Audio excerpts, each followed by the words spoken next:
Oi, gente, tudo bem? Sejam bem-vindos a mais um vídeo aqui no canal. De hoje eu vou abordar as diversas técnicas de estudo.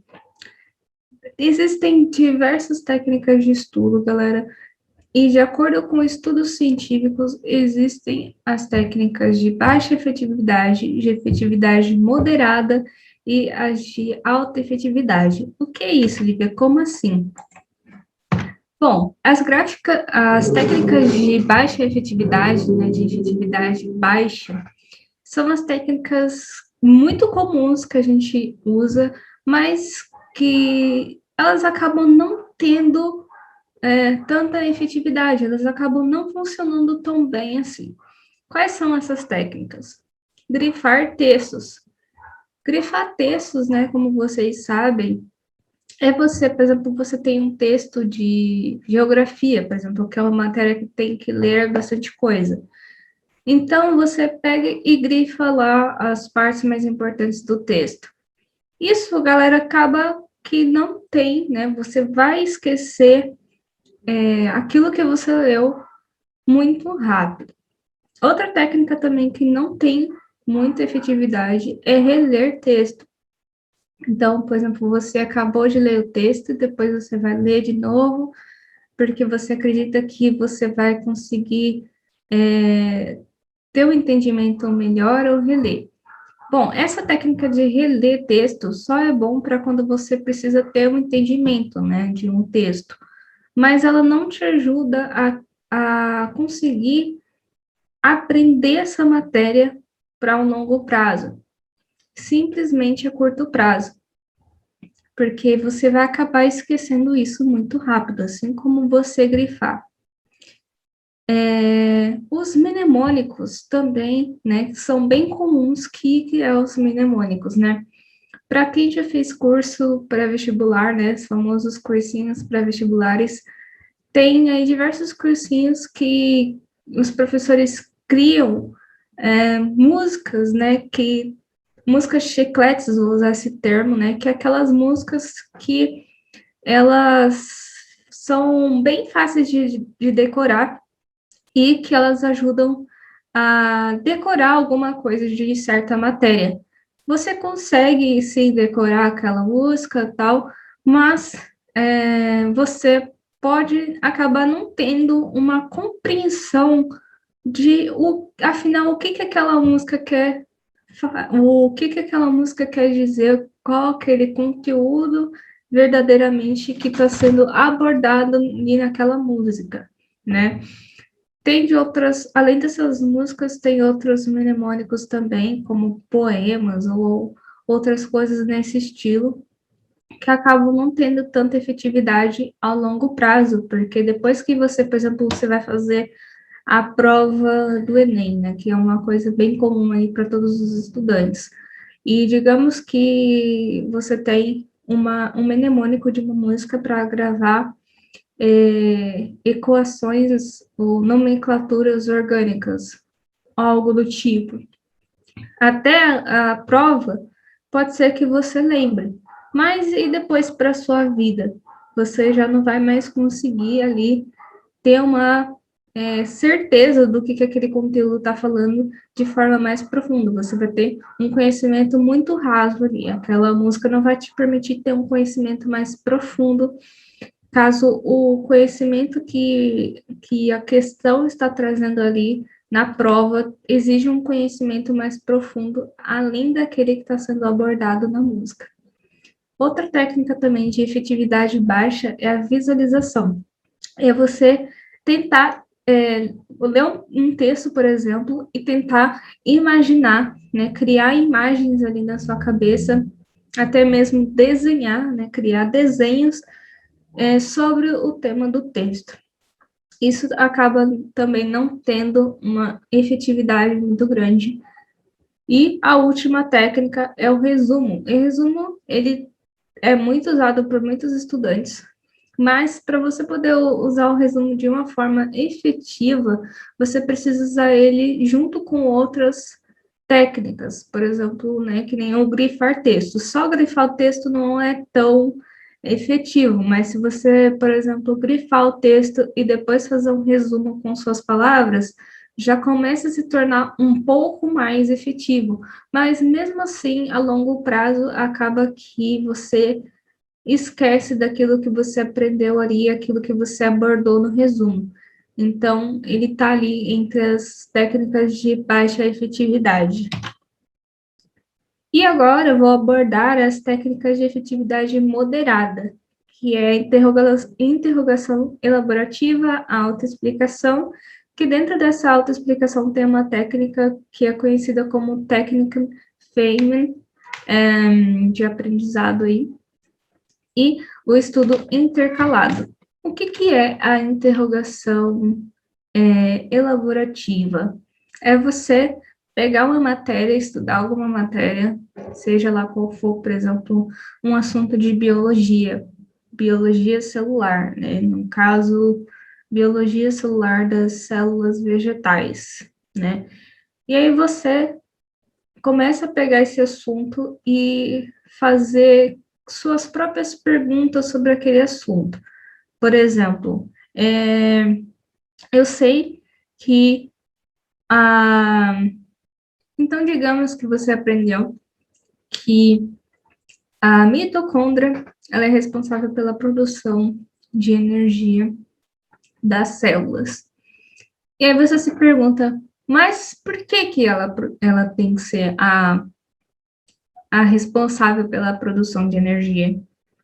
Algumas vezes, essas perguntas que você vai elaborar, as respostas vão estar nos próprios textos que vocês vão ler, ou na própria aula que vocês irão assistir, ou no material disponibilizado pelo professor. Mas, na maioria das vezes, você vai ter que aprofundar mais o seu aprendizado, porque algumas dessas perguntas que você cria, você vai ter que pesquisar na internet a resposta e também você vai ter que consultar o seu professor se essa resposta que você encontrou está realmente correta. Então, por isso que essa é uma técnica tão efetiva, porque ela exige muito mais do aluno, exige muito mais do seu cérebro. E quanto mais a técnica exigir de você, exigir do seu cérebro, melhor ela vai ser. Então, vocês vão perceber isso aqui, que as técnicas de efetividade moderada e principalmente as técnicas de alta efetividade, elas costumam ser, entre aspas, mais difíceis. Não que elas sejam difíceis, elas vão ser mais trabalhosas, elas vão exigir mais do cérebro. Então, por isso elas são melhores, ok? E a próxima técnica é a autoexplicação. E tem uma técnica que resume muito bem a autoexplicação, que é a técnica Feynman. Basicamente, essa técnica, como o próprio nome diz, autoexplica, né? Você tem que explicar para você mesmo determinada matéria. Então, vou pegar de novo o exemplo que você está estudando células humanas, e aí você está vendo lisossomos, núcleo, membrana celular e tudo mais. Então, depois que você estudou essa matéria, né, ou durante uma sessão de aprendizado, o que significa isso?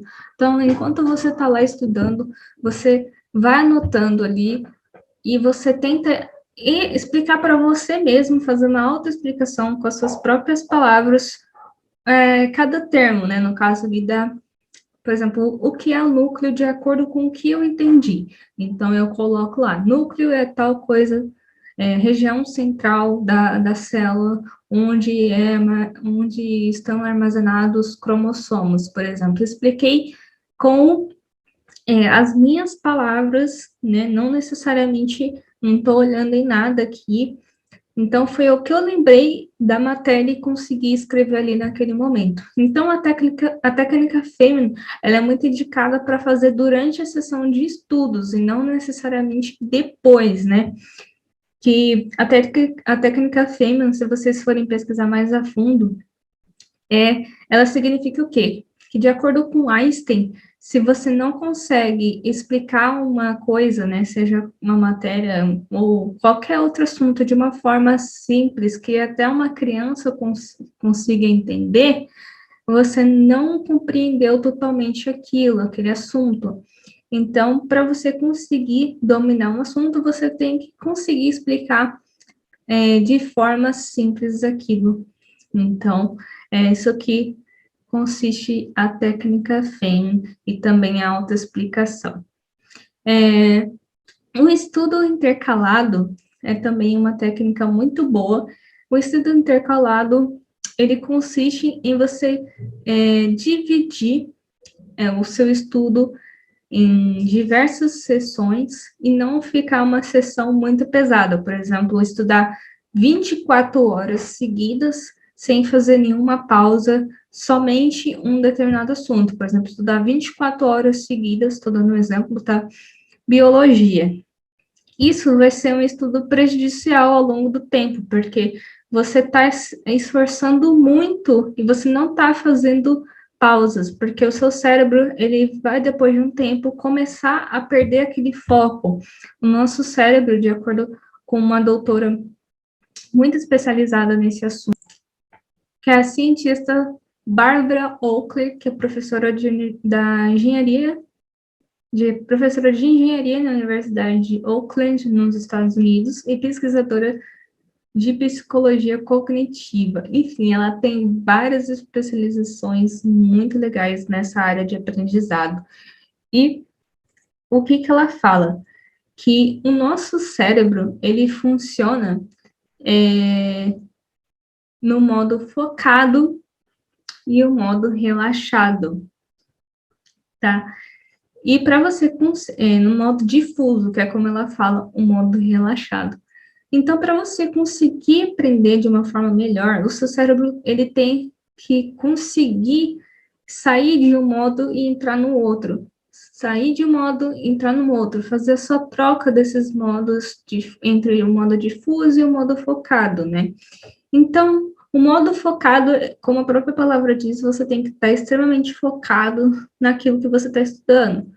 Então, dessa vez eu vou usar o exemplo de química orgânica. Então, digamos que eu estou estudando química orgânica, então eu tenho que estar focado naquele assunto, tentar o máximo possível tirar todas as distrações que estão à minha volta. Então, por exemplo, tirar o celular, desativar notificações de possíveis redes sociais que estejam abertas no meu computador. Então, até melhor você nem entrar em nenhuma rede social no seu computador, se você estiver estudando pelo computador. Se você estiver estudando pelo celular, é melhor você também desativar esse recurso de chegar notificações de outros aplicativos, redes sociais e tudo mais. E você precisa depois fazer uma pausa, que entraria aí no modo difuso. Que o modo difuso, basicamente, é você se distrair com alguma outra coisa que não tenha a ver com o seu estudo. Então, pode ser assistir um vídeo, mas que seja apenas um, pode ser você dar uma caminhada dentro da sua casa, ou, né, fazer alguma outra coisa durante os 5, 10 minutos, por exemplo. Isso também já acaba entrando dentro de uma técnica que eu vou abordar aqui em outra aula, que é a técnica Pomodoro, que você foca 25 minutos, 30 minutos ou mais, dependendo de como você está acostumado a estudar, e você faz pausas curtas de 5 a 10 minutos, e depois de 4 sessões você faz uma pausa longa. E, para encerrar, as técnicas de estudos de efetividade mais altas são os testes práticos. O que seriam os testes práticos? Os exercícios e simulados. É o mais importante, porque aí você vai colocar em prática tudo que você viu e você está realmente testando seus conhecimentos, e você vai ver se você conseguiu tirar suas dúvidas, se ainda tem algum conteúdo, tem alguma matéria, enfim, tem alguma coisa que você ainda não conseguiu entender bem. Então, vai ser nessa parte que você vai conseguir enxergar os seus erros.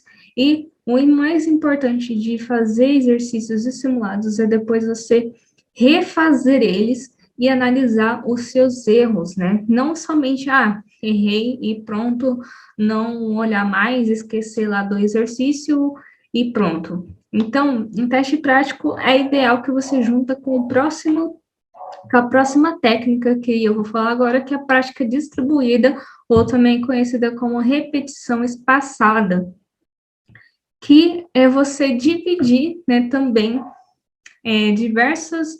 o seu estudo em diversas sessões, como a gente viu lá no estudo intercalado, e você conseguir juntar com os exercícios para você conseguir relembrar as matérias que você aprendeu. Em outro vídeo também eu vou abordar que a gente tem a curva de esquecimento, né?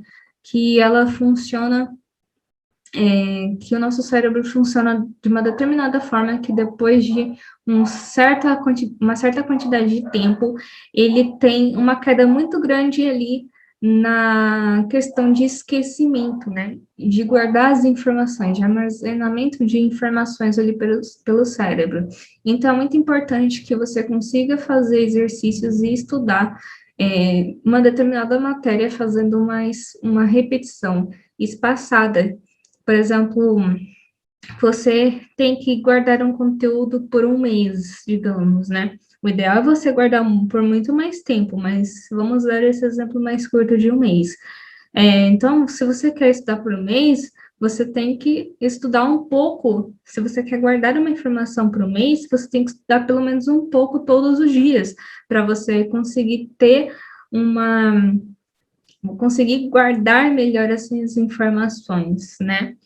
E aí eu deixei aqui para para vocês conhecerem um aplicativo muito legal, que é o aplicativo Enk.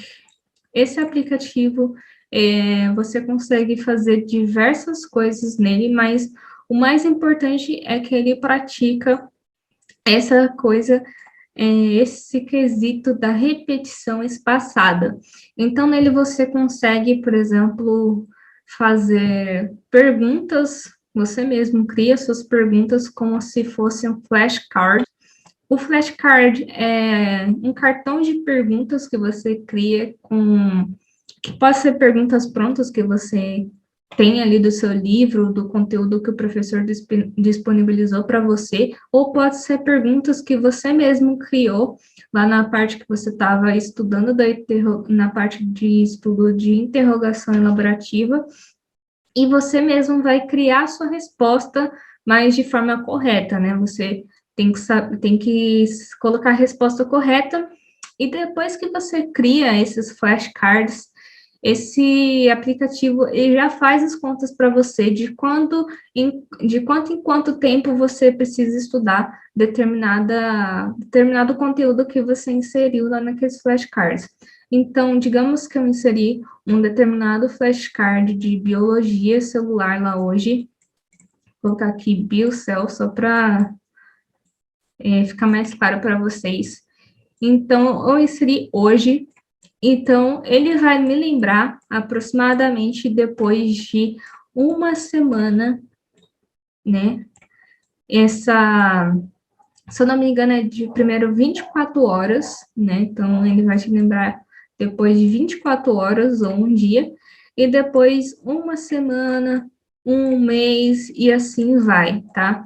Isso vai variando de acordo com cada conteúdo que você postar, tá? Não precisa ser apenas um, você pode postar diversos conteúdos, e aí você precisa ter uma rotina, né, daquilo que a gente explicou, de estudos, para você conseguir separar isso aqui, para não ficar uma coisa muito pesada. Então, entra aí a importância também, né, de revisar.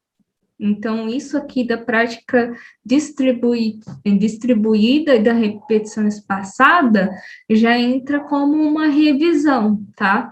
Então, esse método é muito bom. Bom, gente, espero que vocês tenham gostado do vídeo. Se você gostou, deixa o seu like e também se inscreva no canal para estar me ajudando. Não se esqueça de ativar o sininho das notificações para não perder mais nenhum vídeo. Beijo, vejo vocês no próximo vídeo. Fiquem com Deus.